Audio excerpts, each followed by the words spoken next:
So kung titignan natin dito, ito yung magiging daan papunta doon sa Southern District nitong New Manila International Airport.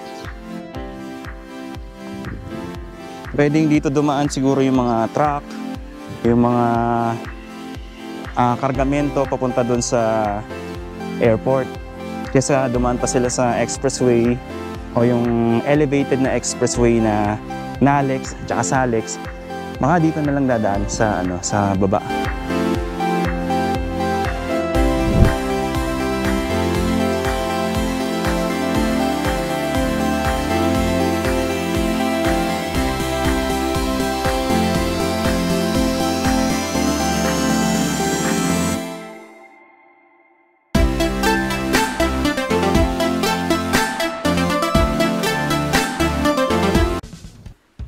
Dito tayo magsisimula sa Paliwas Road. Etong pwesto natin ay sa may bandang Ubando, Bulacan. Kung babaybayin natin ito, padiretso ng New Manila International Airport at ibabase natin ang disenyo sa Palafox, posibleng ito yung isa sa mga access road na kokonekta sa New Manila International Airport. Alright, magandang araw sa inyong lahat. Nandito ulit tayo ngayon sa Bulacan. Nagbabalik tayo rito para makapag-update ng pinaka-latest na update dito sa New Manila International Airport. Ayun, ang daming mga mga excavator. Nung nakaraan na i-feature natin, etong ginagawang daan dito. Eto dito sa may kaliwa, yung parang to may mga parang tambak na mga basura. Dito yung nila. Tingnan natin. May mga nadagdag sila dito.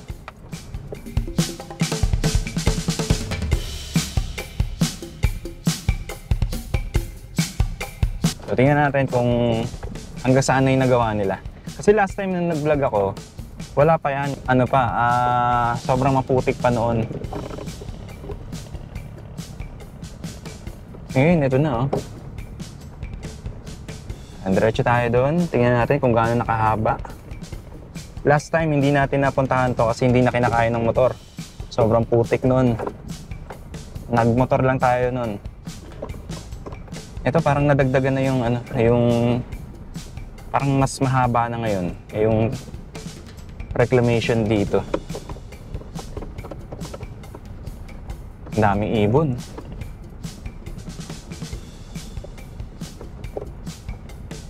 Parang dito na rin nila hinuhulma to Ito yata yung last time na nakita ko na naka-pwesto dun sa labas. Tingnan natin dito. Okay, so I think dito muna tayo pinaka malayong pwede nating pwestuhan.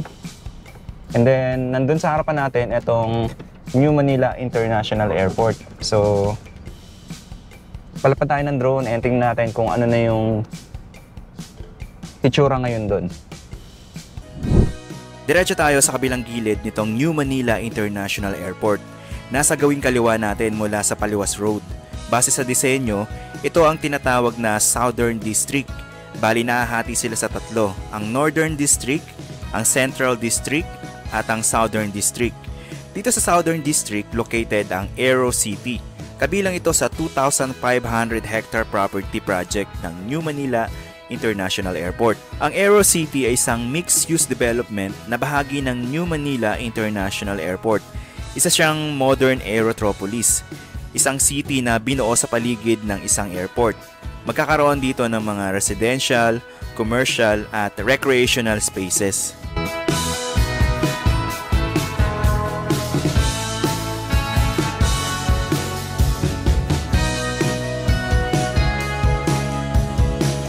Sa taong 2028 daw ang target na partial operation nitong New Manila International Airport.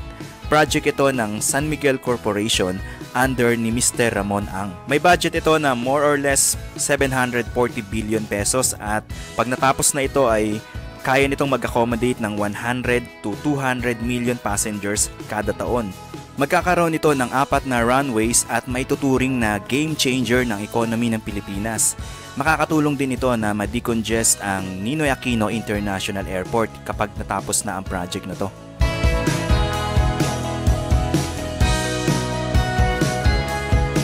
Tapos ito naman yung sa bandang ibaba nitong daan, sementado na rin siya. Ito. Last time nung pumunta tayo dito, ano pa lang to eh, may parang lupa pa lang yung gilid. Ngayon makikita natin dito na ano na, may simento na yung gilid. Tapos may mga bato rito na hindi ko alam kung saan galing to. Kung ano yung tinibag nila dito. Or may binago ba sila rito. Punta naman tayo banda ron. Mas ano na siya ngayon, mas flat na siya. Unlike nung 3 months ago na nagpunta tayo dito. Ano pa, maputik pa, tsaka talagang malambot pa yung mga pundasyon. Ngayon may simento na sa gilid. Ito yung pundasyon sa gilid. Sementado na. Tapos banda ron, nakapag buhos na rin sila ng simento. Dito parang hindi maganda yung pagkakabuhos nila ng simento. Siguro baka pampatibay lang yan. Hindi pa yan yung final. Pero dito ano eh, mapapansin natin yung tumigas na simento rito. Ito, matigas na siya. Parang binuhos talaga dito para siguro mas maging matibay. 3 months ago nung pumunta tayo dito. Ito, so nandito na tayo sa sa bandang dulo. Dito sa part na to medyo malambot pa yung naitambak nila. Pag dinire-diretso to, ito na yung papunta ng New Manila International Airport. So itong pwesto natin, ito yung Southern District papunta ng Southern District ng New Manila International Airport. Banda rito, sa harapan ng Barangay Taliptip, dito yan banda. Dito naman yung Central District. And then banda ron, doon naman yung Northern District. So based on research ko, itong New Manila International Airport mahati sa 3 district. Southern District, Central District, tsaka yung banda ron, Northern District. Hindi na inabot ng drone natin yung pinakadulo kasi masyado na talagang malayo. So ganun siya kalawak, napakalawak talaga. Hindi natin maabot yung pinakadulo. Siguro next time, sasakay tayo ng bangka para naman makita natin kung ano na yung progress banda ron. Pero so far, nung nagpalipad tayo ng drone, wala tayong nakita mga heavy equipments na gumagana ngayon dyan. Wala tayong nakita ng mga bulldozer o yung mga excavator. So plain na plain siya ngayon, walang gumagana or walang ganap. Ito yung masasabi natin na pinakabagong development dito sa artificial island dito sa Bulacan, papunta ron. So ito na siya ngayon. Hindi ko lang alam kung tataasan pa ba to or ito na yung pinakamataas niya. Baka pwedeng taasan pa siguro nila to or lalagyan nila ng barrier na mas mataas. So ito yung gilid and umaba na siya ngayon ha. Ayan, ito yung natambak na simento rito. Parang siguro para mas matibay, baka kaya nila tinambakan ng binuhusan ng simento para makadaan yung mga mabibigat na equipment kagaya ng mga dump truck. Dito, solid na. Doon na lang sa dulo yung part na yun yung malambot na lupa. Pero dito, solid na yung lupa na naitambak nila rito sa ginagawang kalsada rito papunta ng New Manila International Airport. Sobrang lawak na.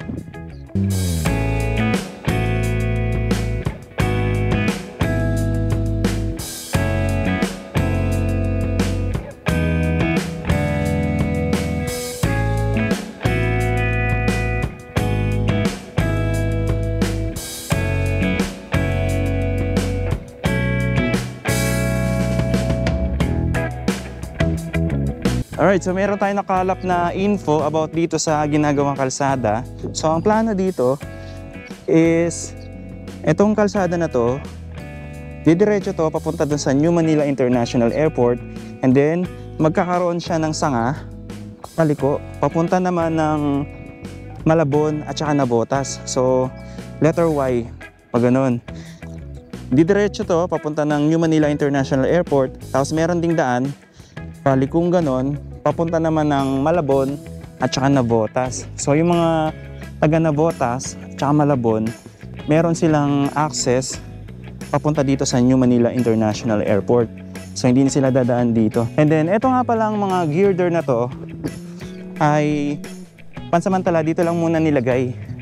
Ito yung girder na gagamitin dito sa tulay na ginagawa. Yung papunta doon sa Tawiran Bridge. So dito lang muna to nilagay. Itong mga girder na to. Pansamantala habang inaayos pa yung tulay. So ganun pala magiging plano. Magkakaroon ng daanan dito papunta sa New Manila International Airport, and then magkakaroon din ng daan shortcut papunta ng Malabon at saka Navotas. So lilikong ganun. Ngayon malinaw naman yung si Sir yung nagbabantay dito na siya na yung nagsabi sa atin na kalsada nga daw talaga to itong ginagawa dito. At siya rin yung nagbigay ng info sa atin na itong daan na to ay magkakaroon ng access papunta ng Malabon tsaka Navotas, and at the same time may access din papunta ng New Manila International Airport. So ito naman yung pinaka-update natin ngayon as of April 6, 2025 dito sa ginagawang kalsada.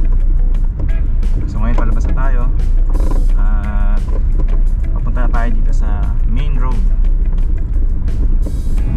So possible baka magkaroon ng road widening dito, pwedeng laparan nila to, itong daan na to. So dito naman yung papunta ng Barangay Ubihan. Dito may port dyan. Dito yung ginagawang tulay dito.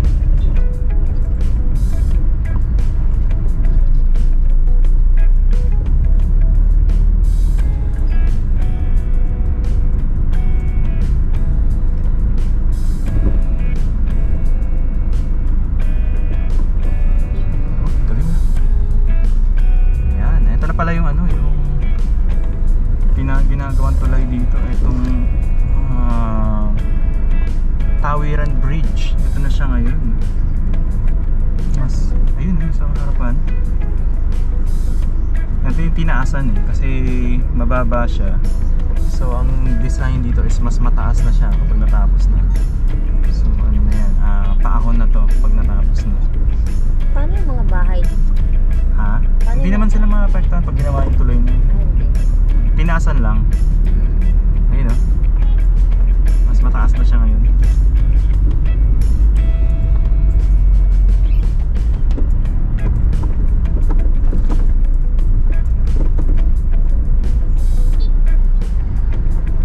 Ayan.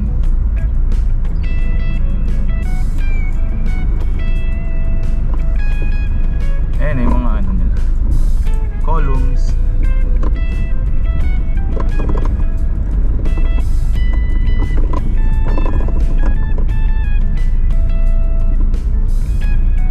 Yan.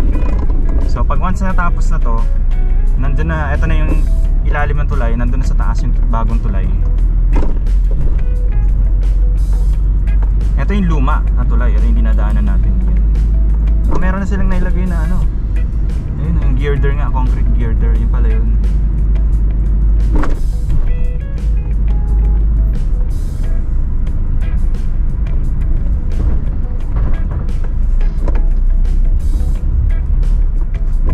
Dati kasi dito lang nila nilalagay yan sa gilid.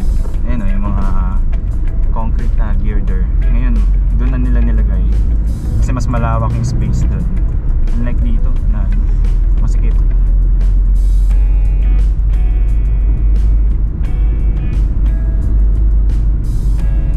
Yun lang, ingat lang kayo sa mga bakal na yan. Final destination. Yung mga nakalawit na bakal. Sasabi ko, kotse mo dyan. Hindi, pag yung nakamotor. Boom, sa pool. Kotse mo, iyak ka lang. Dito yung mga nagpi-fishing. Ba't may mga yate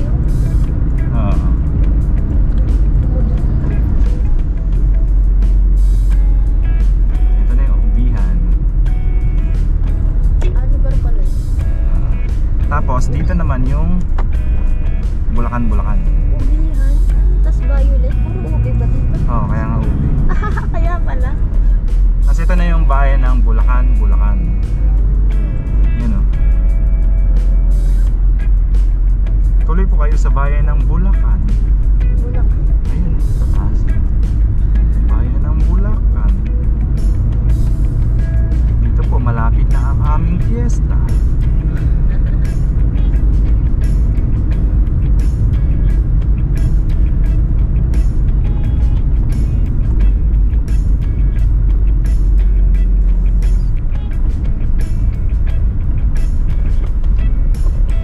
Oh, Ang tubig malapit na sa ano. pupuno na. Ano yun? Aapaw na. Paano yun? Ay, di basa yung kalsada. Hindi lumulubog pala yan? Oo. Tumulo ko yan. Pero dito, mataas dito eh. Tinasan nila. Ibang barangay ata to. Hindi sila kasali. Kaya dito sila lang yung... Kanila lang yung mataas. Hindi kasama yung... Parang masarap tumira doon sa may ubihan. Paubihan. Araw-araw kami binig ubi. Ube. Oh, may ano na. May bagong ano na. What? May seawall na sa gilid. Ah, dati wala? Oh, di wala. Yan. Cool. That's cool. Cool. Ayun, no? Nice. Oh, may seawall na. Oh. Dagdag content. Ay, may seawall na sa gilid. Binago nila, tinanggal nila yung kabila. Ay, bakit? Mas mataas na ngayon. Yung kalsada Hindi, pala. seawall pa rin siya. Hindi siya tinanggal. Basta maas lang yung kalsada. Ito sa kaliwa, ay sa kanan, wala yan dati. Yun, no? Naalala ko sa Antipolo. Ibigay niya yun sa Oo. mga gilid ng Antipolo. Oo. Sana mas nilaparan man lang nila. Para pwedeng tumambay yung mga motor-motor. Ah, oo nga. Ito may port, oh. Para sa kaya yung port na yan? Airport. Yun, no? Sa kaliwa. Baka dyan yung ano, yung mga gamit papunta ng New Manila. Basura sa kanan. Oh, no. Oh. Umaapoy yung water. Wow. Water. May port. Para saan ba yung port na yan? Nakalagay, project. Proyekto. MIA. Oy, ito nga. Connected nga yan sa New Manila International Airport.